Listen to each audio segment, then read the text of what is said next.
اعوذ باللہ من الشیطان الرجیم بسم اللہ الرحمن الرحیم۔ سورہ قمر کی آخری آیتیں پڑھ رہا ہوں۔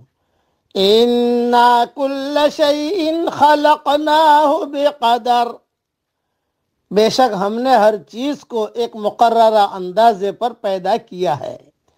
وَمَا أَمْرُنَا إِلَّا وَاحِدَةٌ كَلَمْحٍ بِالْبَصَرِ، اور ہمارا حکم صرف ایک دفعہ کا ایک کلمہ ہی ہوتا ہے، جیسے آنکھ کا جھپکنا۔ وَلَقَدْ أَهْلَكْنَا أَشْيَاعَكُمْ فَهَلْ مِن مُدَّكِرٍ، ہم نے تم جیسے بہت لوگوں کو ہلاک کر دیا ہے، پس کوئی ہے نصیحت لینے والا؟ وَكُلُّ شَيْءٍ فَعَلُوهُ فِي الزُّبُرِ، جو کچھ انہوں نے اعمال کیے ہیں سب نامہ اعمال میں لکھے ہوئے ہیں۔ وَكُلُّ صَغِيرٍ وَكَبِيرٍ مُسْتَطَرٍ، اسی طرح ہر چھوٹی بڑی بات بھی لکھی ہوئی ہے۔ اِنَّ الْمُتَّقِينَ فِي جَنَّاتٍ وَنَہَرٍ، یقیناً ہمارا ڈر رکھنے والے جنتوں اور نہروں میں ہیں۔ فی مقعد صدق عند ملیک مقتدر، قدرت والے بادشاہ کے پاس راستی اور عزت کی بیٹھک میں۔ اللہ جل جلالہ عم نوالہ مالک اور قادر کا قرب جنتیوں کو نصیب ہوگا، جو تمام چیزوں کا خالق ہے، سب کے اندازے مقرر کرنے والا ہے، ہر چیز پر قدرت رکھتا ہے۔ وہ ان پرہیزگار اللہ ترس لوگوں کی ایک ایک خواہش پوری کرے گا، ایک ایک چاہت عطا فرمائے گا۔ مسند احمد میں ہے کہ رسول اللہ صلی اللہ علیہ وسلم فرماتے ہیں، عدل اور انصاف کرنے والے نیک کردار لوگ اللہ کے پاس نور کے ممبروں پر رحمان کی دائیں جانب ہوں گے۔ اللہ کے دونوں ہاتھ داہنے ہی ہیں۔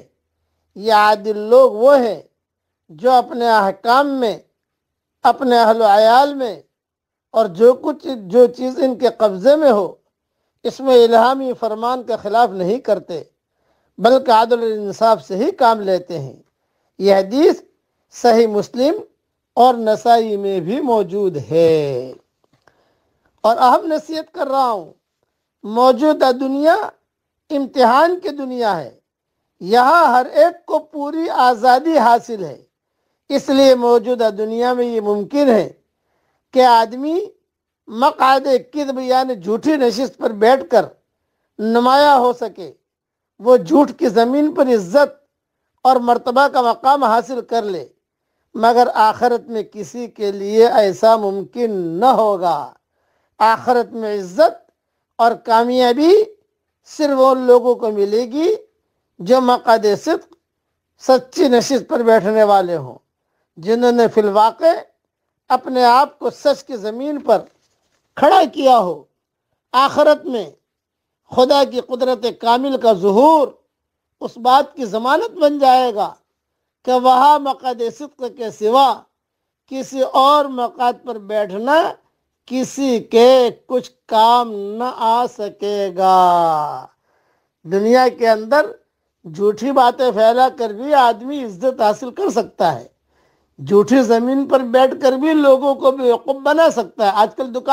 آج کل مارکیٹ میں بہت دکانیں لگی ہوئی ہے، 100% جھوٹ، 100% دھوکہ، 100% غبن، اور بہت عزت مل رہی ہے۔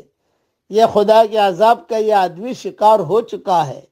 اس لیے جھوٹی زمین پر مت بیٹھیے، سچی زمین پر بیٹھیے، یہ ذہن میں رکھنا۔ اب پڑھیے میرے ساتھ، اللہم انی اسألک من فضلک ورحمتک فإنہ لا یملکها الا انت. باقی رہنے والی نیکیاں جو مضمون چل رہا ہے اس میں انشاءاللہ یہ دعا آ جائے گی. اللہ تعالیٰ یہ دعا ہم سب کے لیے قبول فرمائے اور سچے زمین پر کھڑا رہنے والا اللہ ہم سب کو بنائے. آمین. وآخر دعوانا ان الحمدللہ رب العالمین.